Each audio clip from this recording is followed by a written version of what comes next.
हम भगवान से मांगते हैं, भगवान हमारी फला फला इच्छा पूरी कर देना। हमारी इच्छा पूरी हो जाती है तो हम खुश हो जाते हैं। पर कई बार ऐसा भी होता है कि हम जो प्रार्थना करते हैं, दुआ करते हैं, वो कबूल नहीं होती और हमें दुख होता है। पर हम ये नहीं सोचते कि शायद वो प्रार्थनाएं इसलिए कबूल ना हुई हों कि उनके पीछे हमारी ही बर्बादी का सामान छुपा हो। क्योंकि जिसने हमारी रचना की है वो जानता है कि हमारे लिए क्या सही है क्या नहीं। एक बहुत पुरानी कहानी है जिसमें बहुत बड़ी सीख छिपी है। एक आदमी कई देशों की यात्रा करके अपने दोस्त के घर लौटा।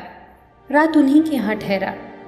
उसने अपने दोस्त को बताया कि यात्रा के दौरान एक अनोखी चीज उसके हाथ लगी है, एक ताबीज। ये एक ऐसा चमत्कारी ताबीज है कि किसी की भी 3 इच्छाएं पूरी कर सकता है।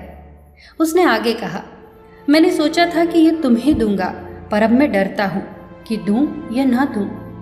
मेरी भी 3 इच्छाएं इस ताबीज ने पूरी की हैं, मगर परिणाम बहुत भयंकर थे। और जिन जिन को भी मैंने ये ताबीज दिया उनकी इच्छाएं तो पूरी हुई, पर बहुत खतरनाक तरीके से। ये सब बातें दोस्त की पत्नी सुन रही थी। तुरंत उसने अपने पति से ताबीज मांगने को कहा। पति के मन में भी 3 इच्छाएं पूरी करवाने का लालच तो था, पर साथ ही साथ डर भी था। पर पत्नी तो अड़ गई और बोली, उन्होंने जरूर गलत तरीके से मांगा होगा, इसीलिए सबको पीड़ा हुई। हम बिल्कुल ठीक तरीके से मांगेंगे। आखिरकार उन दोनों के हाथ में था वो ताबीज। सोच में पड़ गए कि क्या मांगे। पत्नी ने कहा, 1 लाख रुपए मांग लो। उस समय 1 लाख रुपए बहुत बड़ी बात थी। आखिरकार दोनों ने मिलकर मांग ही लिए 1 लाख रुपए। ताबीज अचानक झटककर हाथ से गिर गया, मतलब मांग पूरी हो गई। कुछ देर बाद ही दरवाजे पर दस्तक हुई। राजा के सैनिक दरवाजे पर थे। उन्होंने ये सूचना दी कि उनका जो लड़का सेना में भर्ती था वो मारा गया और मुआवजे के तौर पर राजा ने 1 लाख रुपए भिजवाए हैं। दोनों सिर पीट कर रोने लगे, पर अब कुछ नहीं हो सकता था। दोस्त ने तो पहले ही कहा था कि इच्छाएं तो पूरी होंगी, लेकिन भयंकर तरीके से। पत्नी ने रोते हुए पति से कहा कि दूसरी इच्छा मांग लो, हमारा बेटा जिंदा हो जाए। दोनों ने फिर से वो ताबीज उठाया और मांगा कि बेटा वापस जीवित हो जाए।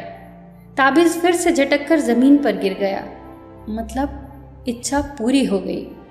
कुछ देर बाद दरवाजे पर फिर से दस्तक हुई। उन्होंने दरवाजा खोला तो वहां कोई नहीं था, पर एक आवाज आई, माँ मैं आ गया। ये तो उनके बेटे की आवाज थी, पर वहां तो कोई नहीं था। बस एक साया महसूस हो रहा था जिसकी आवाज हूबहू उनके लड़के के जैसी थी। वो कोई और नहीं, उनके लड़के का प्रेत था। क्योंकि उसके शरीर का दाह संस्कार किया जा चुका था, इसीलिए वो अपना शरीर धारण नहीं कर सका और प्रेत योनि में चला गया। ये तो और भी भयंकर परिस्थिति थी। चाहे कितना भी प्रिय हो कोई, उनकी मुक्ति सब चाहते हैं, कोई नहीं चाहता कि कोई प्रेत योनि में भटके। अब दोनों को कुछ समझ नहीं आया कि क्या मांगे अब ताबीज से। बस वो जोर जोर से चिल्लाए कि हमारे बेटे को इस प्रेत योनि से मुक्त कर दो, और ये कहते हुए उन्होंने ताबीज बहुत दूर फेंक दिया।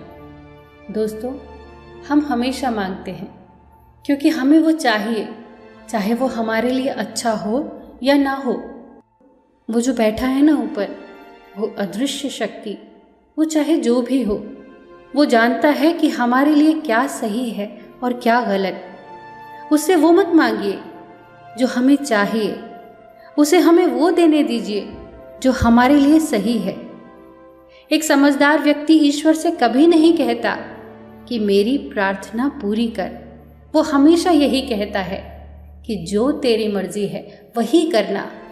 बस एक बात याद रखिए, आपकी हर चाल के बाद अगली चाल वो चलता है, वो ऊपर बैठा बाजीगर।